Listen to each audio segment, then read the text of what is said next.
Hello, ladies and gentlemen, and welcome once again to grecochess, the YouTube channel of chess.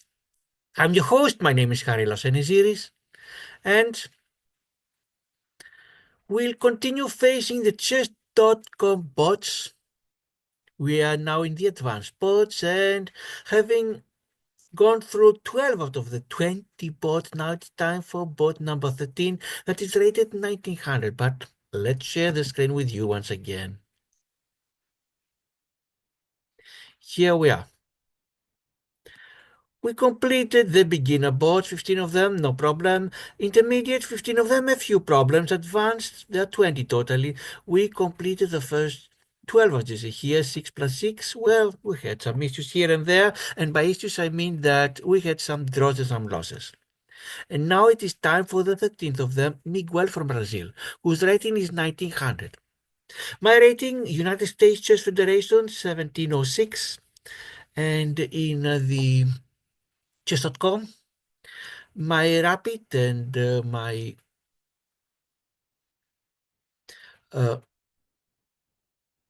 blitz are in 1800s, bullet 1500s. So let's see how can we do against the 1900 of Miguel. And Miguel starts by saying, "Hola, what's your weakness? Mine is none." Let's see, Miguel, if you have any weaknesses.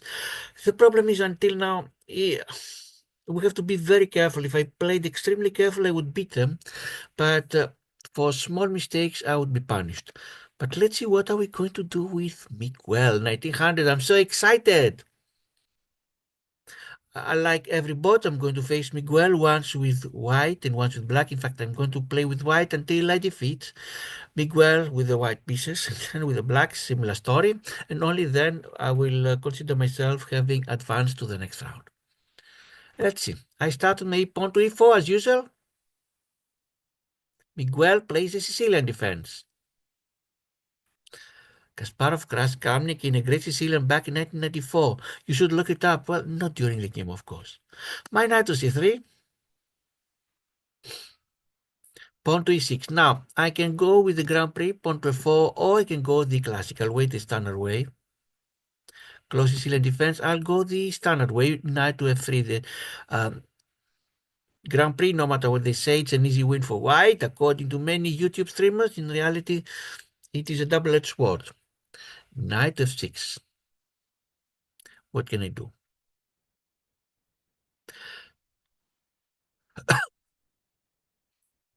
If I push my pawn to e5, Miguel will need to send his knight to g4. And if I attack it with a pawn again to h3, no, he can also place his knight on d5. And I'm not sure how to deal with that. Let's go the classical way. I don't want to try any tricks because with 1900 bots, they rarely work. Pawn to d4. And if he takes, then my knight will take on d4. Take with my knight. And now time to do what? Let's check from b5. Forcing Miguel to reply the check. Can I leave the bishop? Yes, because my knights have two knights protecting it. And so let's continue developing by castling. Short castling. Let's pin the knight on f6. Keep the pin. Morphy would be proud of me for this position. Well, maybe.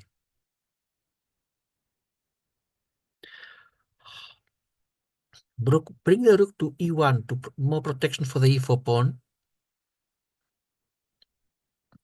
Oh, you start exposing the king. Bishop to g3. And you castle kingside. That is very brave of you, to say the least. What I would like to do, if possible, is if I could send my queen to h5, it would be great. However, the knight on f6 doesn't allow me.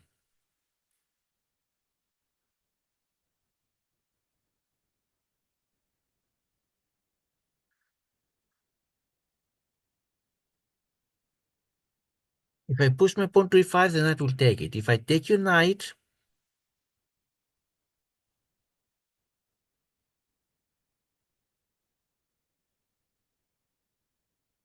Maybe. How can I take it? If I take the knight, you take with the pawn, I have to move my bishop. So let's use my bishop to take the knight. Take the bishop, I exchange. Yes. Exchange now. If I push my pawn, you take it to exchange queen, so my queen cannot go to h5 as I was hoping. Let's send my queen to e2, my rook to d1 to okay, let's push the pawn and save the b2 pawn.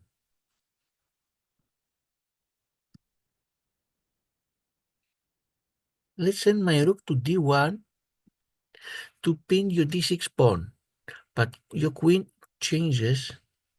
Can I win the d6 pawn? Not so easily. Can I attack the... I can attack the a7 pawn with my queen on a6. Of course, you have ways to save it. At least I'm going to put you in this dilemma. I'm attacking the a7 pawn. Can I win it? If I win it, rook to a8, queen goes back. My pawn on a2 is protected by my knight on c3. Yes, I got a pawn, but can I keep it? Queen goes to e3.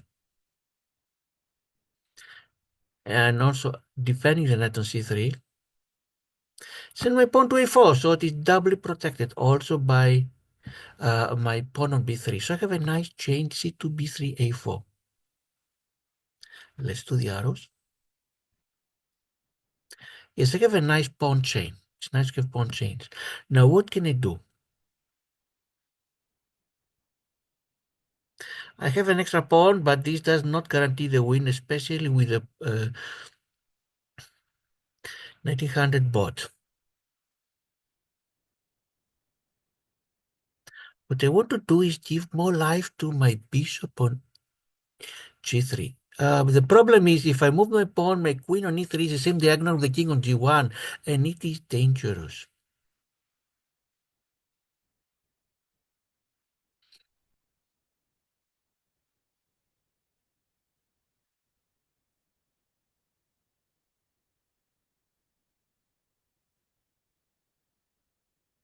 Of course, if I see you moving the pawn to d5, I'll be suspicious, so my queen will go to e2 immediately.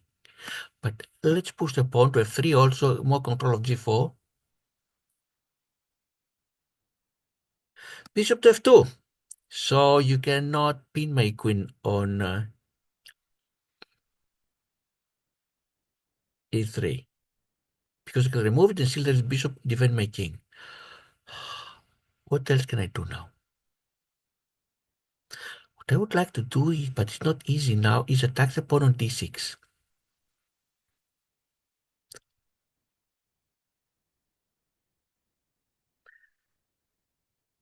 Things are not easy.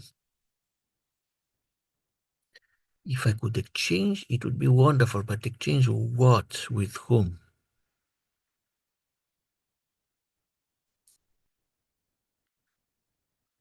If I start advancing my rook to go to d3 and double my rooks on the d file, it would be nice.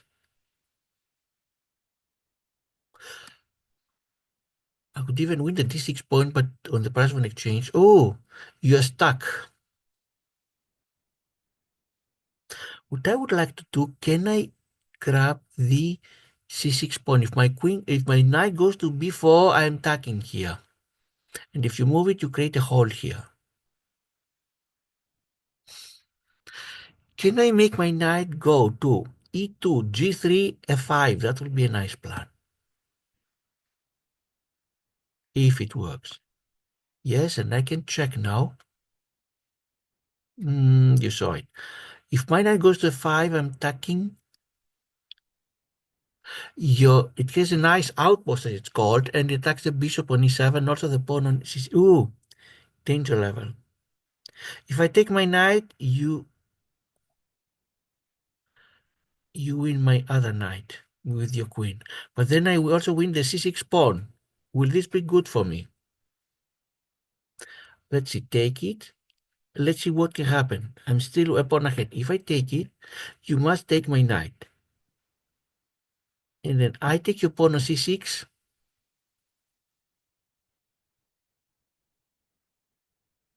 And if we can exchange queens, I think I'm doing great. Definitely I cannot use my... if I take your knight on e7, you take my queen here, otherwise you're losing a knight for nothing. I take your queen, you get my rook. No, that's not going to work. I'll try to see if I can win your knight on d5. Of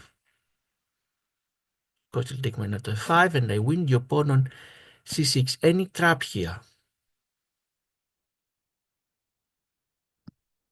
I'll see if I can exchange queens. That's what I would like to do, because then I have a very strong position. Yes. So I have plus 2 pawns. Now I'm not going to give you the c6 pawn for free. My rook is behind it. Pawn goes to b4, and then to b5. What if bishop goes to b6? Now your rook cannot stand on c7. I know what you wanted, to put your rook on c8. It's not going to happen. Pawn goes here. My bishop on b6 is protected. I'm going to make what's called connected pass pawns. Pawn to b5. Ooh, things are... No, you want to take my pawn here.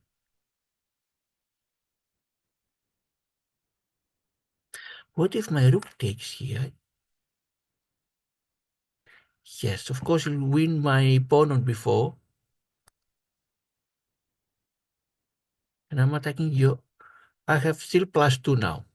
Can you take my a5 pawn? I don't think so. Any problem if I take your pawn on e5? I have to be careful, because if this and this one the same diagonal, the bishop could pin my rook, but I don't see anything like that. Also, my other rook is on a light color, so you cannot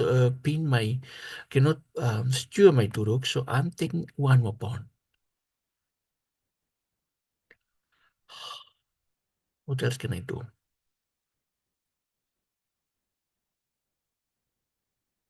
I'm plus 3 now. My rook goes on a light color, so don't have to worry about your bishop attacking it. What would I like to do now?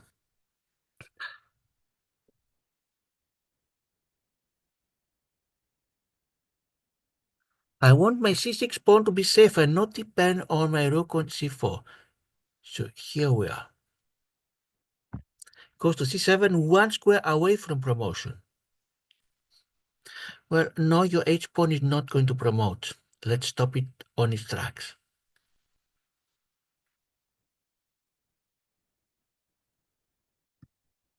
Yes, my rook goes to c6, more protection to my bishop, but also planning to go to h6. And also threatening the pawn on f7. That was very tricky, because if I take, you take. But then plus 2, if we exchange, what's going to happen? I take, you take. That was very nasty of you. Take from here.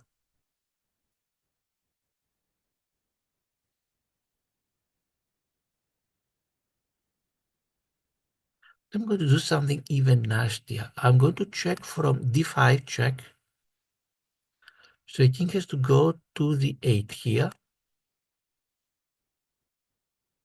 And now I'm going to take your rook. Yes, I win an exchange. So I'm quite ahead, but game is not over. Let's attack the pawn on f7, and if you move it, I win your bishop on e7. Of course, you're not going to allow me to do so. And you're attacking my pawn here? No. You don't defend your pawn, you only defend your bishop. So if I take it, yes, I want to exchange in my head by plus 4. Let me take my pawn here, and you'll take my other pawn on e5.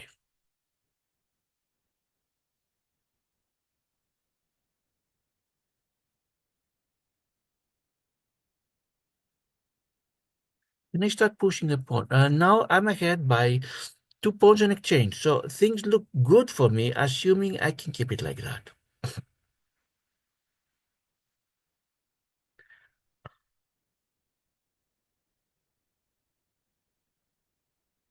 You may want to check. Let's start advancing pawns. If this goes to a5, can you stop it? You can stop it. You no, cannot put a c4. I lost it. If I go here,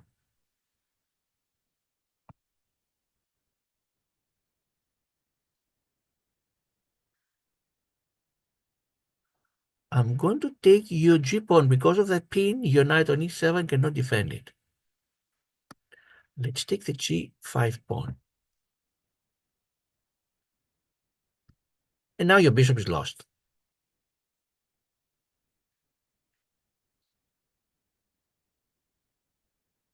Yes, I have an extra rook now.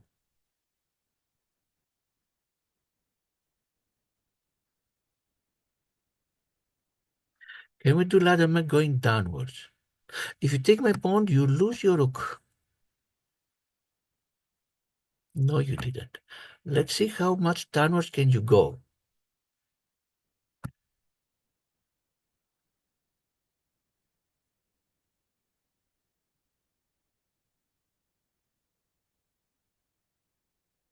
You take your h pawn. You took mine. Okay, here we are. I have an extra rook and 2 extra pawns.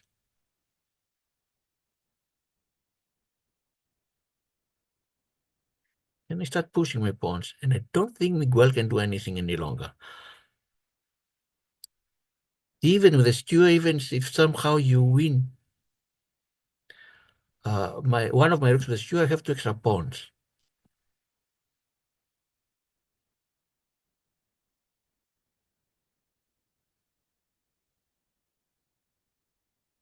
Let's see if I can do ladder mate here. With because your king is only in the uh, bottom 2 ranks, first and second rank. Now I'll make sure it only stays in the first rank.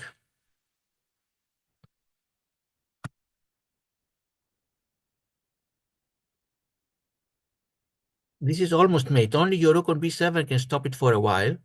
Check from here, I win your rook. Stalemate? Nope.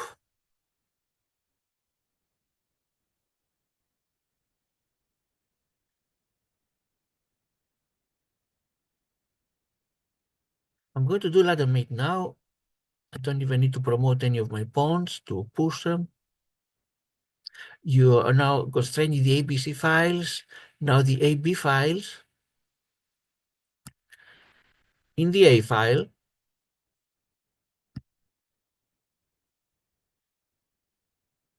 And that's it. And rook goes to a1 and checkmate. Wonderful. Oh, I did not see that coming. Good work. Can we try again? Well, next video when I have the black and you have the white. Let's see how did we do it, because it was much easier than what I expected. Let's see the review. What does the computer have to say about this game?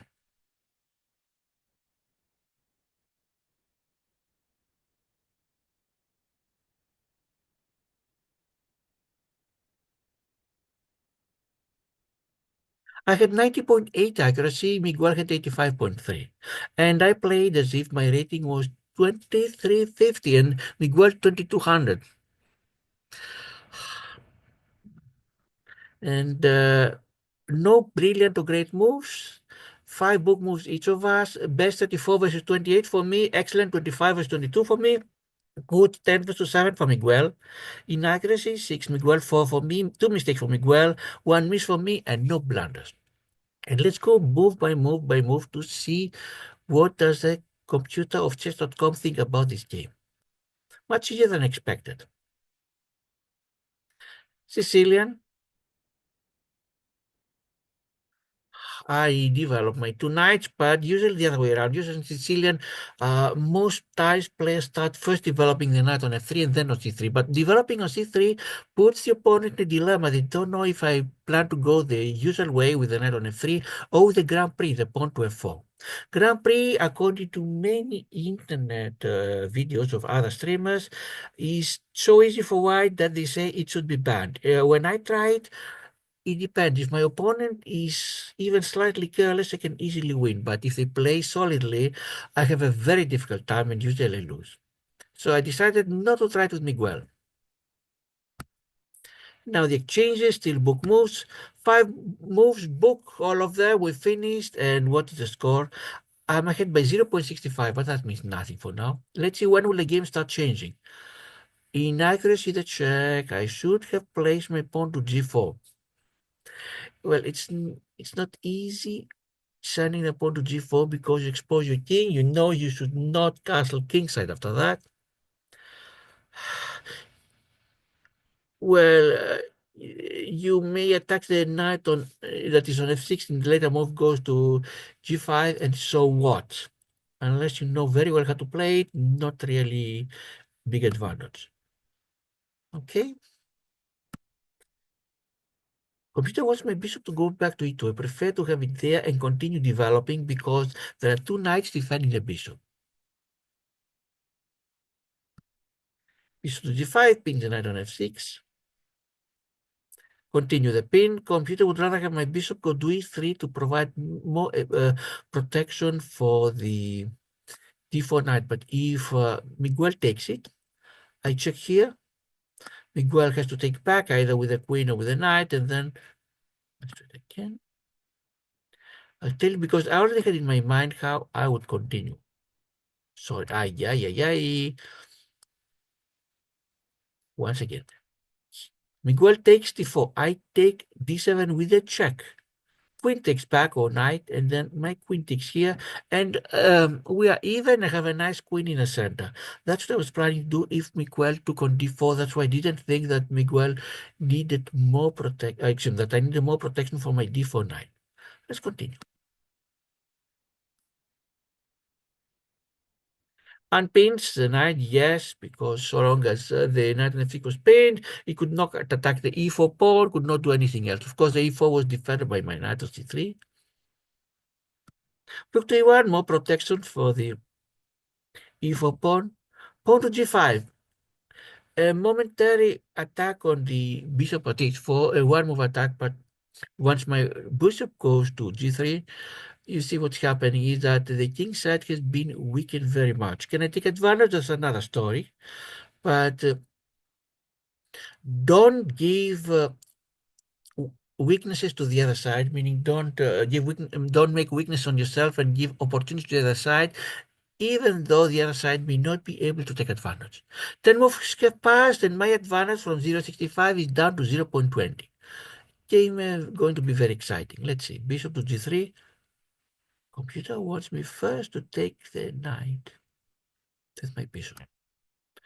Kingside castling, that was a bad idea because having weakened your king side with the pawns to h6 and g5, if castling you need to do it has to be the other side, queen side, but even there, the c file is semi-open. There's only a white pawn on c2. So what Miguel did is made it very difficult for him to castle. Of course, that doesn't give me the game necessarily. It doesn't give me immediately any material. I would have to think very seriously how to take advantage, but better not give your opponent these kind of chances. Yes, I take it. Why with the bishop and not the knight? You may know that usually a bishop is slightly more valuable than a knight, but here, let's see here, if I took it with my knight, Miguel takes the pawn, and then I have to waste a move saving my bishop. That's why I said first with the bishop.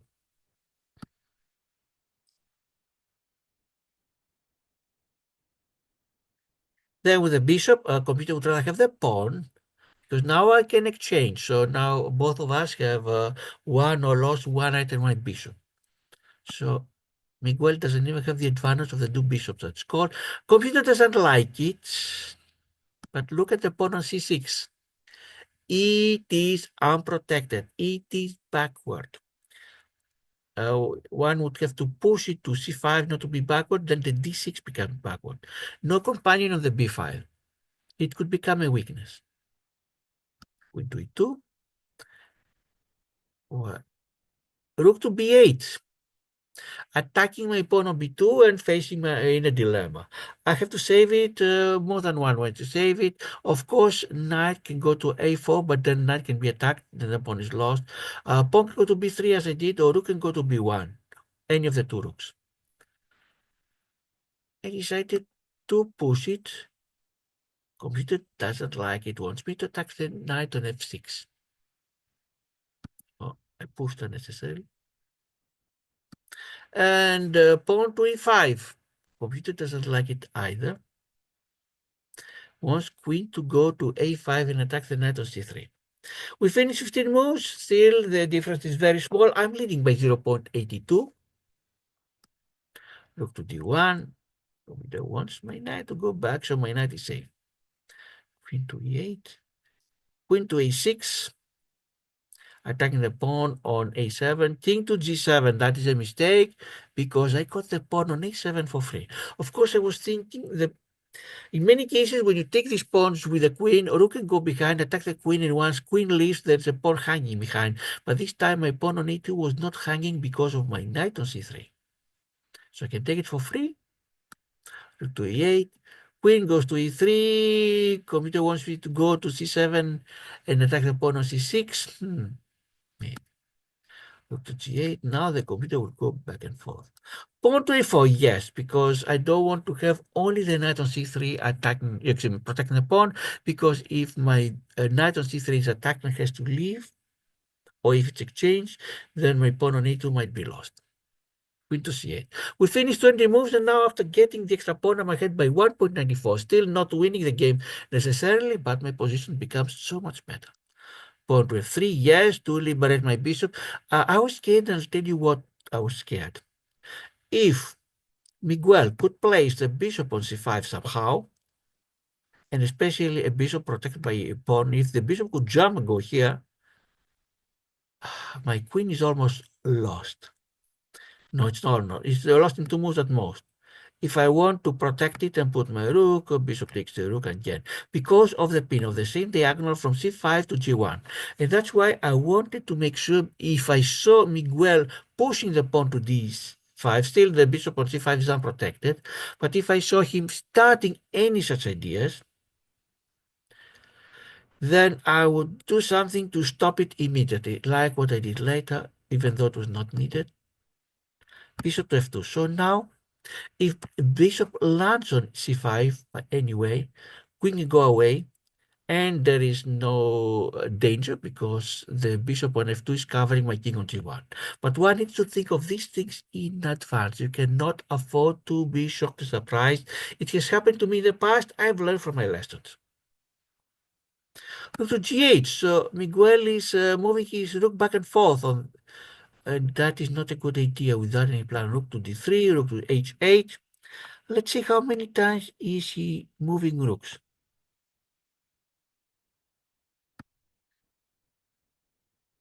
One, one, two,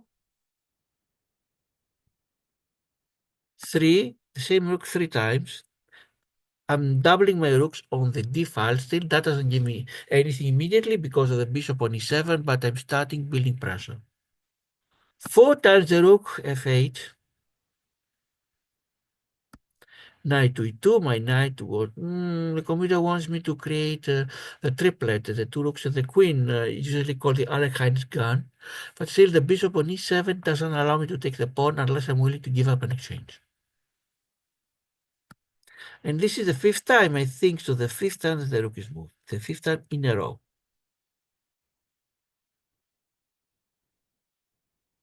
You see, 21, 22, 23, 24, and 25.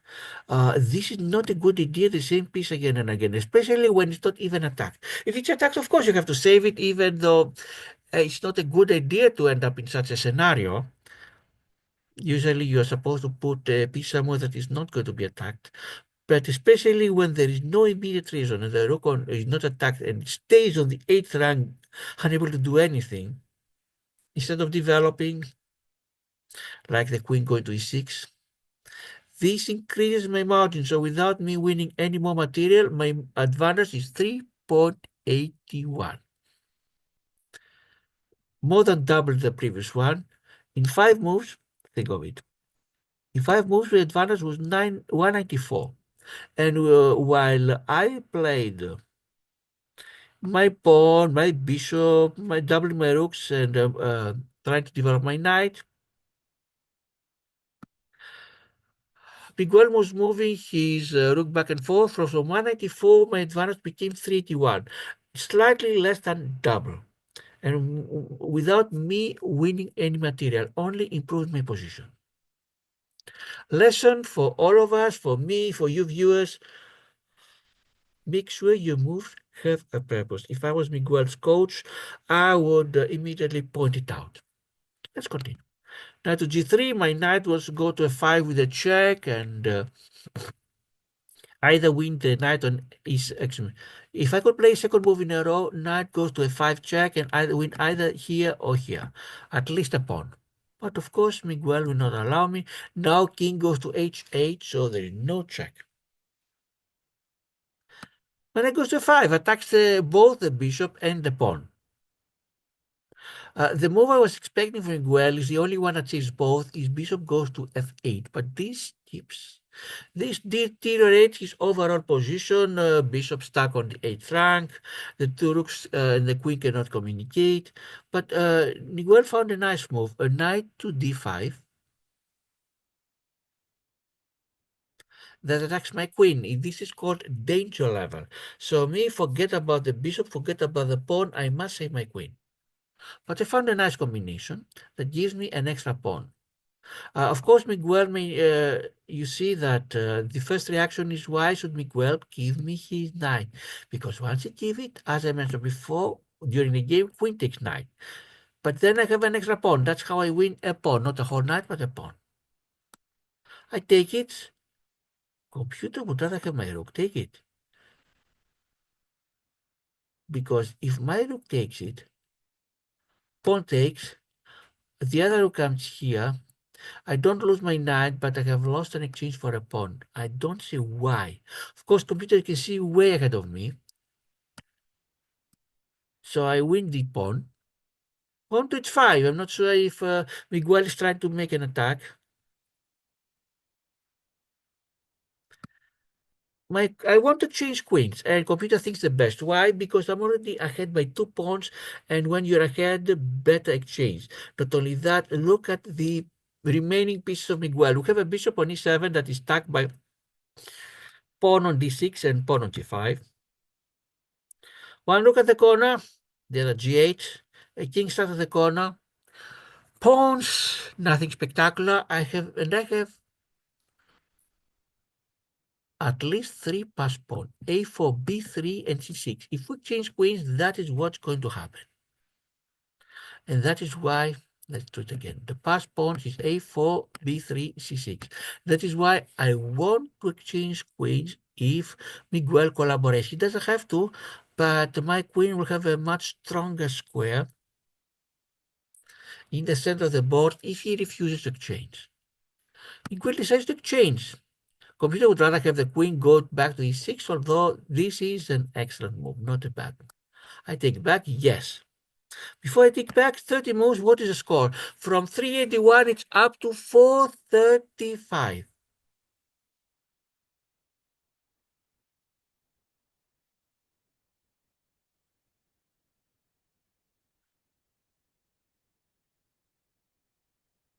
Still more than before. My advantage becomes bigger and bigger, although I'm only 2 pawns ahead. 2 pawns ahead means, especially with 2 rooks and a bishop, that the side with less material, if they play correctly, they could defend. But look here, I have at least 3 passed pawns. A4, B3, C6. 2 of them are defended, only the C6 is not defended, but it's not even attacked. It's 2 squares away from promotion. And of course, Miguel is going to attack it. Computer would rather have it attacked in a different way, but doesn't matter. I'm going to defend it, of course. Rook to c7, and here Miguel has a nasty trick. The trick is if he could play again, rook goes to a6. And then the pawn on c6 cannot be defended any longer. What can I do? Initially, I was thinking to push the pawn, so if he goes here, the pawn goes to b5. But if I push it, I'm going to lose the a4 pawn. So what trick do I use?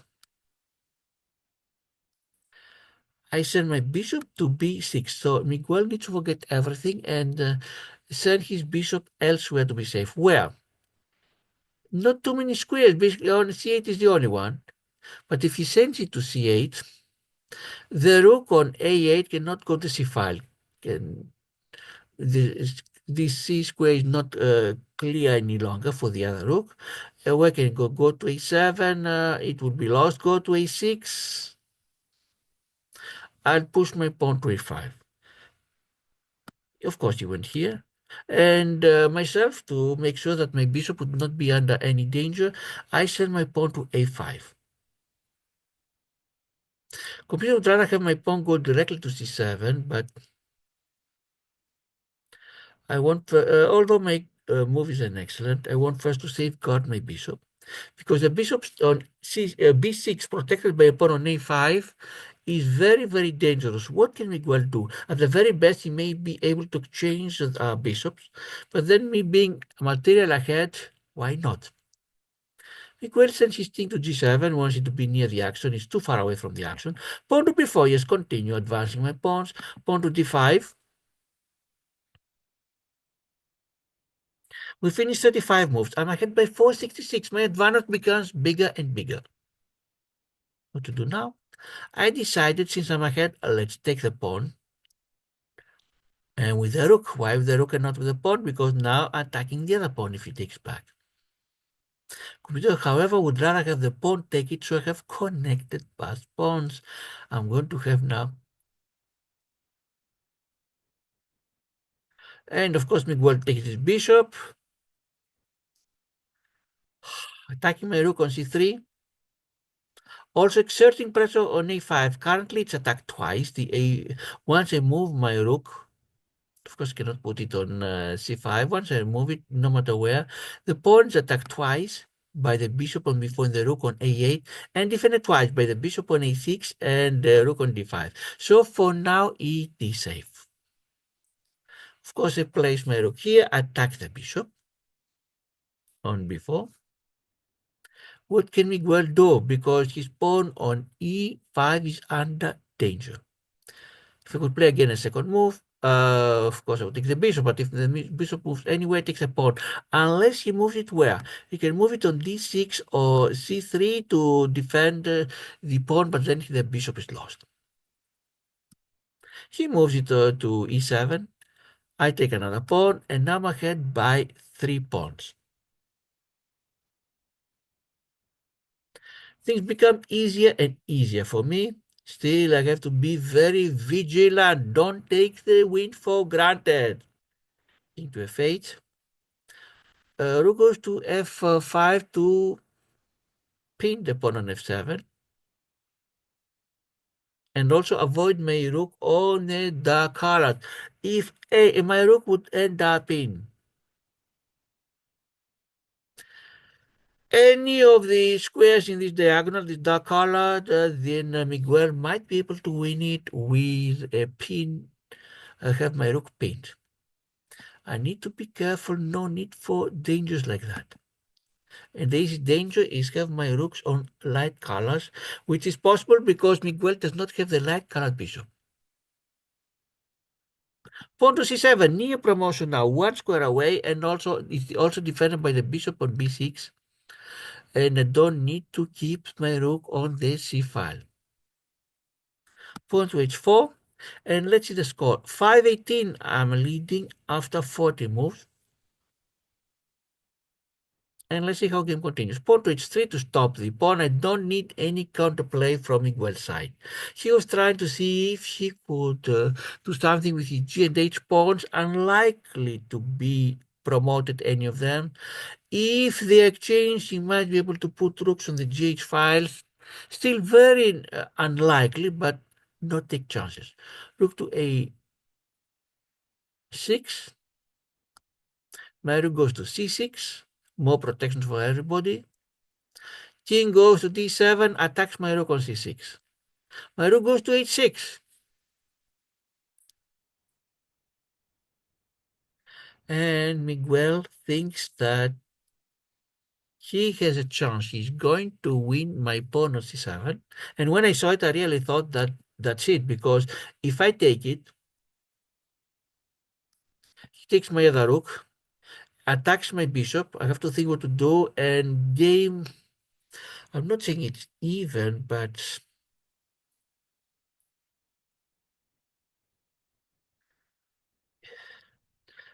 Miguel might be able to re-enter the game. I don't want to give him even the smallest chances. So look what combination I found. First, rooks go to d5, and it's not just to control the open file. It is to be able to win his rook on c7 without me losing anything. And now rook goes to h8 check. And now I can take his rook, and I don't, and of course I'm going to lose my bishop, but I'm not going to lose. And now computer thinks my advantage went down a little bit from the 5 point something to 4 point something, 474, but I feel so much better because now I got the exchange. Before I only had pawns ahead, now I have exchange plus 2 pawns, meaning plus 4 totally, as you see here. Things are going better and better for me, even though the computer thinks that my advantage went a little bit down. I'm attacking now the pawn on f7, my rook, and if pawn moves, I win the bishop. If Miguel, what can he do? He may send his rook on f6. That's the best he could do. Then I'm going to win the pawn here on g5, even though that is dangerous. He can check me. Take, and then he wins my rook. Still, I don't see any way that he can back, but I don't want to give any chances, even only theoretical. He goes to e6 in any case instead of f6. I win the pawn, great. But he wins another pawn. But now I can win one more pawn because of the pin. Under regular conditions, I could never take the g5 because the bishop would take me back. But look at the bishop is pinned between my rook and the king. So I can win the pawn for free. King to b7. Still there is pin. The king should have gone out of the 7th rank, or exactly like the computer says, send it to the 6th. So the bishop is not pinned anymore. So now the bishop is lost, attacked twice by my two rooks, defended only once by the rook on e4. So instead of being ahead by an exchange, I'm going to be ahead by an entire rook, plus, of course, a couple of pawns, or whatever pawns I may be able to grab. Rook to a1 with a check. Postpone the inevitable by one move. That's what I say about the check. The computer says they play the strongest move available. Maybe. Imagine the other moves, how strong they are. I'm ahead now by 6.00. Computer finally starts seeing my advantage. King to f2 attacks the rook. Also bishop is lost. Rook goes away. Bishop is lost. King to a6. Now rook to g6 check. King can go either a5 or b5. You may think it's a temptation. Why not take the pawn? Because if I take the pawn, rook goes to a7, and with the steward, I win the rook on a1. Miguel saw it. Didn't see other things, but saw at least this one. Rook to a5. I need to constrain the rook as much as possible. And as of 55 moves, my advantage is 6.24. Miguel's position is almost hopeless. His pawn on h4 is up for grabs. His rook on e1 at the corner. Check from here, from e3. Wins my pawn on c2, but his king is constraining the first and second ranks. Now takes the pawn on h4. And of course, you made the passed pawn. He sent me two additional passed pawns on g2 and h3 as if I need them. Yes, he takes my pawn on a5. My rook checks from c4. Now it is how to end the game. Let's start pushing the g pawn. Rook to a6. pawn to h4, g and h pawns together. They can even win the game. I'm not saying without my rooks, they're too backwards, but if you're on the 6th rank, they could. My king to help support them. And I want the ladder mate, as it's called, because the king is constrained on first and second ranks. Now it stays on the first rank. Rook goes to a3 to check. And now, if it was not for the move, do I have mate? Computer shows mate. I had 10.2 advantage. And after this move, computer says mate in 7 moves. And how many did I need? From 64 until 76. 12 moves I needed. Didn't play perfectly. But who cares about perfection? One should care about playing safely. Yes, the best move, mate in 6.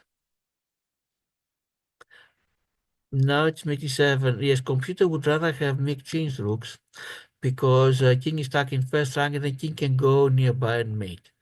But I felt why? After 65 moves, I have mate in 6. But I decided to find the trick to win the rook. Mate in 6 again.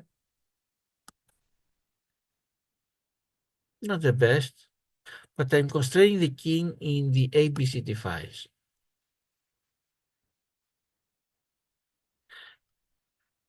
Mate in 4. After 70 moves, I have mate in 4. And I'm going to let the mate instead of going by the ranks, I'm going by the files. The king currently can only go to the ABCD files, and now can only go to ABC, can only go to AB, can only go to A.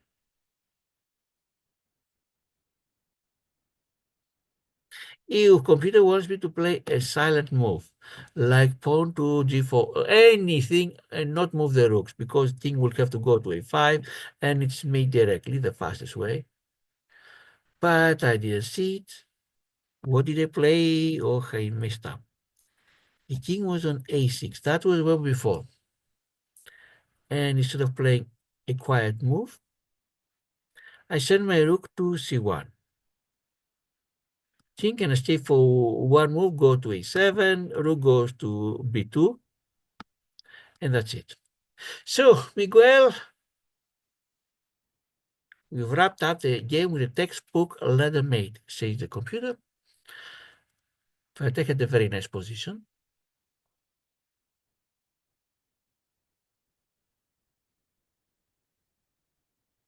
And so where are we now? Advanced bots, as you see. Bot number 13, Miguel, with the white pieces. We defeated it easily the first time. Next video, I'm going to face Miguel while I'm having the black pieces. Hopefully, if things go nice, then we have Xavier from Spain, another 1900 bot. Olga from Ukraine. Where is next? If we can reach me to 2000. Lee from Taiwan. Charles from England, I think. Or is it from Georgia? I think it's from England. And Fatima is from Lebanon, 2000. And then 2100, Manuel from Portugal and Oscar from Sweden.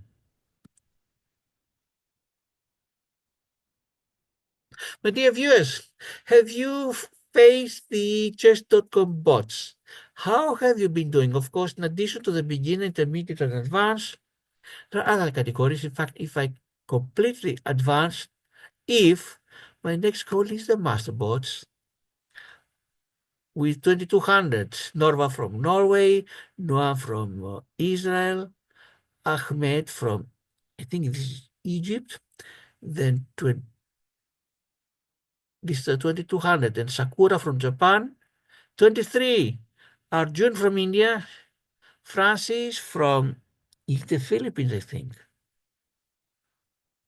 Sophia from Denmark, I think, and then 2450, Alexander, Luke from the United States, Wei from China. This is what I have in mind. Assuming we can continue defeating, we should not be easy at all. But let's see how far we can do. My dear viewers, how have you been able to do with these chess.com bots? I hope you've been able to play against and learned a lot. In the comments. Please tell me how you have been doing. Once again, this is chess.com. Excuse me. This is not chess.com. This is grecochess, the YouTube channel. I'm your host. My name is Harry Lasaniziris. To all of you, thanks for watching. The subscribers, the viewers, the comments, and the likes. And for now, goodbye.